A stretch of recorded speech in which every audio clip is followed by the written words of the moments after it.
I'm going to be transparent. In 2018 was one of the most character building years I ever had in my life. Now, in 2019 and 2018, I would not have labeled that as a character building year. I would have labeled 2018 as one of the hardest years of my life.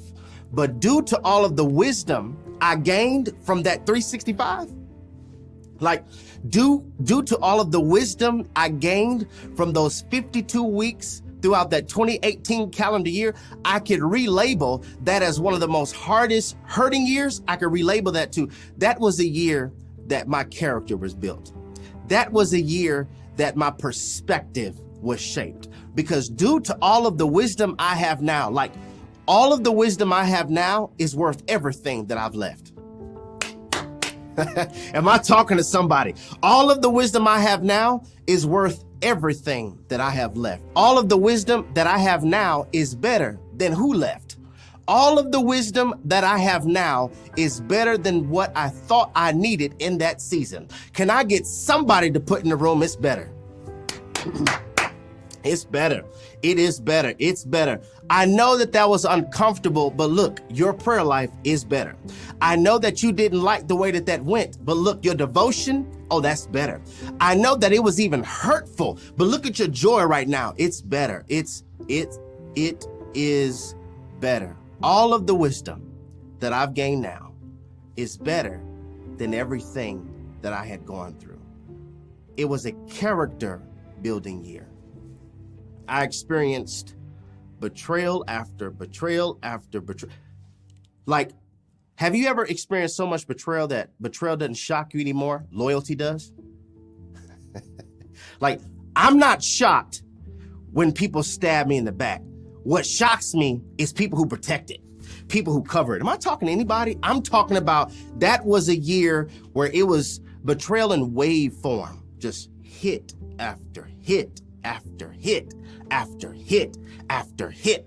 I didn't even have time to really even catch my emotional breath without the gut punch of betrayal hit me again. It was happening so frequent where I was like, okay, hold on. One at a time. One at a time. Okay, all right. One at a time. It was happening so frequent and so repetitive that it was hard for me to recover from one blow without experiencing the next blow. And what made it really hurt, there are two things that made the betrayal really hurt, is it wasn't just what happened that hurt, but rather who did it. Am I talking to anybody? It's not just what happened that hurt me, it's who did it. Because that pain hits different when it comes from somebody you told all your pain to. They said they would never do you like that, but they do you like that with the remix. That pain hits different. It wasn't just what was happening, but rather who it was happening from. That's the first thing that was really character building. That's the first thing that was really difficult about the amount of betrayal. And the second thing was I never got closure. I didn't get closure. What do you do when your heart keeps screaming, I want to know why?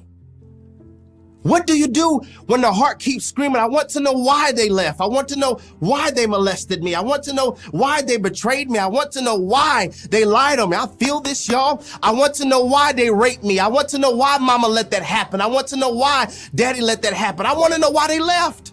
What do you do when your heart keeps on screaming, I want to know why, I want to know why, I want to know why? And that is what the lack of closure will do. It will cause for us to keep on screaming, I want to know why. The lack of closure will cause for us to stand in the rubble of what was unsaid. Talk, Holy Spirit. The lack of closure, it causes for you to just stand in the rubble of what was unsaid. I didn't get closure. I didn't get closure. My heart kept screaming, I want to know why. I didn't get closure. The lack of closure won't allow you to write the conclusion, but it forces you to the closing credits. I need to say that one more time. The lack of closure doesn't allow you to write the conclusion, but rather it forces you to the closing credits. Hold on, wait, I missed something. I didn't see that scene. How did we get here? What happened in scene 23? What happened in scene 21? I'm not understanding why I'm seeing the closing credits. I missed some scenes. What do you do when the heart keeps screaming? I want to know why. I want to know why I didn't get closure. I didn't get closure. And for many of us, watching this Therapy Thursday session on tonight, we are mentally and emotionally stranded because you have not received closure. Stuck, not just in your head, but stuck in your emotions. I didn't get closure. And please hear me, not acting like it didn't happen, or let me put it this way, not admitting that something used to have past importance is not a healthy coping mechanism, but rather it's to leave a wound untreated. One more time, not admitting that something did have past importance to you is not a healthy coping mechanism, but rather it is to leave a wound untreated. And untreated wounds lead to infections, and infections spread. Are y'all hearing me on tonight? I ain't even tripping about that. That didn't even faze me. I'm not bothered by that. You're lying. Not admitting that did have past importance, that's not a healthy coping mechanism, but rather it's to leave a wound untreated. And untreated wounds become infections, and infections spread. It spread to your joy. It has spread over into the way you think. It has spread to your perspective. It has spread to your security.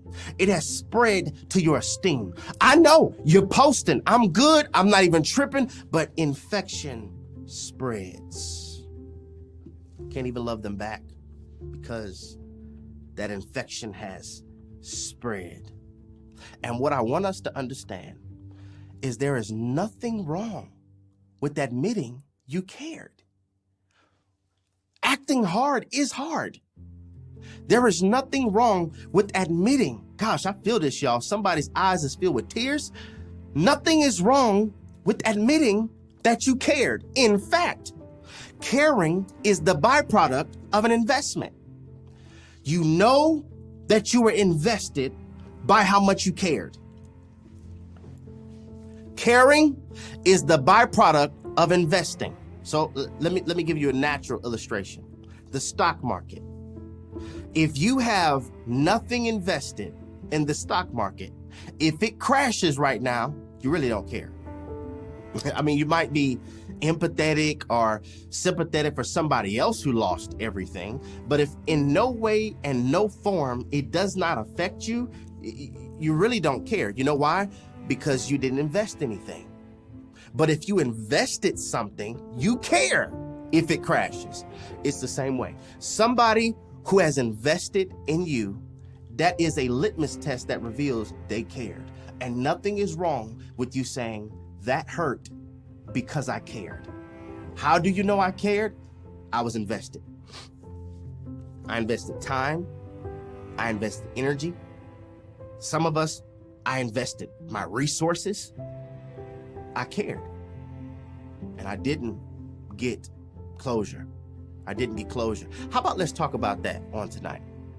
Let's speak around that thought for the remaining few moments that we have together on tonight. I didn't get closure. Everybody put that in the room. I didn't get closure. I didn't get closure. I'm not the only one, but I want to just give you some strategies on how I was able to heal from that without staying emotionally stuck and incarcerated due to the lack of an apology. I didn't get closure. I didn't get closure. We have to talk about this. We have to talk about this because this is something that Jerry has learned. And that is sometimes desired closure prolongs grief. Sometimes desired, meaning you want it, desired closure prolongs grief. Grieving is supposed to be a stage, not a state. Grieving has stages. It's not supposed to be your state. Now, from my own personal study and my own counseling, there are really 7 phases or 7 stages of grief. You have the shock phase, denial phase, anger phase, bargaining phase, depression phase, testing phase, and then you end with the acceptance. First, you're shocked. Then you're angry. You're in denial, depression, bargaining, testing, and acceptance. Those are the stages of how you grieve. Okay? But if I arrest my freedom to receiving closure, these aren't stages, these are states. So you are in a state of being shocked. This is so good. You are in a state of denial. You are in a state of being angry. You are in a state of depression. You are in a state of bargaining. Because desired closure many times prolongs grief. And needing closure, hear me, needed closure causes for us to think with conditionals. In other words, I'll be okay if, well, I'll finally get over that if they respond to. If they were to just do this, then I'll have some clarity if they do. So your thinking and your mindset has become tied to conditions. I need them to do this so that I can operate in that. I didn't get closure. And I had to learn this rather quickly. And the rubble of what was going on in 2018, still a husband, still a father, still leading the student ministry at that time, I had to get this rather quickly. And it is an epiphany that God revealed to me that greatly caused for me to have a different perspective. And I'm going to share it with you. God was revealing this to me. Jerry, I'm not the God that just orders your steps. I'm also the God that orders severing. See, because many of us think that when things end, we immediately blame them or blame the devil. What if I were to tell you some closures, God is like, that was me. That wasn't just them. That was me. I need to get you to a place. And you wouldn't get there with them. I wonder how many of us are blaming the enemy for something God was really behind. Jerry, I don't just order your steps. I also order your severing. Because relationships never die due to natural causes. This is so profound. Relationships never die due to natural causes. It either dies due to relational homicide or something being purified. This is good, y'all. Relationships never die from natural causes. This is either a relational homicide, meaning I killed this, my attitude killed this, my pride killed this, or they killed this, their attitude killed this, their toxicity killed this, or we both killed this. We were both dysfunctional. We were both unhealthy. We committed relational homicide. Or it's God saying, I need that to be purified. I need that to be purified because of where I'm taking you. What do you do when the heart keeps on screaming? I want to know why. I want to know why they cheated. I want to know why they lied to my face. I want to know why they used me. I need closure, but needed closure prolongs grief And I just feel like I'm a man that has been commissioned by the Holy Spirit on tonight to give somebody this perspective. God is not just ordering your steps, He's also ordering your severing. I am the God that has the authority to cut umbilical cords. That is what the Father does. That's what I'm going to have a chance to do in just a few weeks. As Tanisha and I, our unborn son, will be born into this earth realm, I will have the opportunity to sever the umbilical cord. And God is saying, I needed to cut that. And I don't cut umbilical cords to hurt. I cut umbilical cords to keep.